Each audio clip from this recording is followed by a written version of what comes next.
In the heart of South Asia flows a river that has nurtured civilizations for over 5,000 years, the Indus. Its waters birthed the mighty Indus Valley civilization, and millennia later, this same river became the center of a political saga between two nations born from partition, India and Pakistan. When British India was split in 1947, the division was not just about borders and flags. It fractured an ancient water system. The canals and irrigation networks built under British rule were left with their sources in India, but their users downstream in Pakistan. This is another new episode in our journey through the hidden chapters of history. Subscribe to Weaver's Nest to keep uncovering them. What followed was a near crisis. In April 1948, India temporarily stopped water supply from two key canals. Pakistan cried foul. It was a young nation, agriculturally dependent on the Indus system. India, under Nehru, argued it was merely enforcing the legal reality of sovereignty, but the damage was done. Water had become a weapon, at least in perception. To prevent war over water, the World Bank stepped in, offering not just money, but mediation.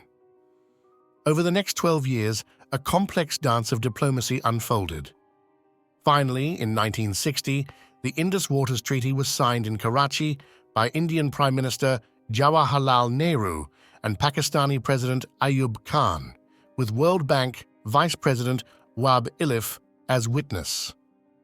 India was given rights over the eastern rivers, Ravi, Beas, Sutlej, about 20% of the total system's flow. Pakistan got the western rivers, Indus, Jhelum, Chenab, accounting for nearly 80%. But here's where the story turns. India, despite being the upper riparian, holding the source of most of these rivers, agreed to this division. Not due to weakness, but strategy. Nehru believed that peace was more vital than water, but critics, even then, saw it as a silent concession.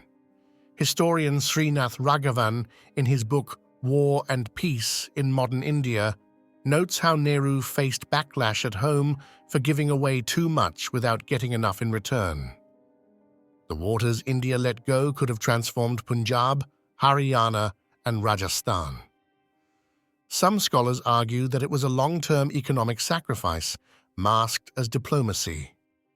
Pakistan, on the other hand, built an extensive irrigation network with World Bank aid, linked canals, barrages, and dams like Talabela and Mangla. These projects turned it into an agricultural powerhouse, yet the dependency grew deeper. Any upstream activity by India, even minor hydropower projects like Kishanganga or Baglihar, now triggers fierce opposition. Still, the treaty has held. Through wars in 1965, 1971, and 1999, and during terrorism and nuclear standoffs, water has never been used as a weapon again. That's the paradox. A treaty that some call a sacrifice has also been a shield against war. Today, the challenges are changing. Climate change, melting glaciers, monsoon unpredictability, and surging populations put new stress on this old agreement. Both nations need modernization, not militarization, of their water policies. Even Bollywood has touched on water diplomacy. The film Madras Cafe hints at the regional complexities, while TV shows like NDTV's India Matters have explored water issues in Punjab. So was the Indus Waters Treaty a silent sacrifice? Maybe. But it was also a smart insurance policy, a calculated act of peace in a region where violence was always one spark away. A river once united a civilization. Later, it divided two nations. But perhaps, just perhaps, it still binds them, silently, with its flowing promise of peace. Don't forget to like, share, and subscribe to Weaver's Nest for more untold tales from history's forgotten crossroads.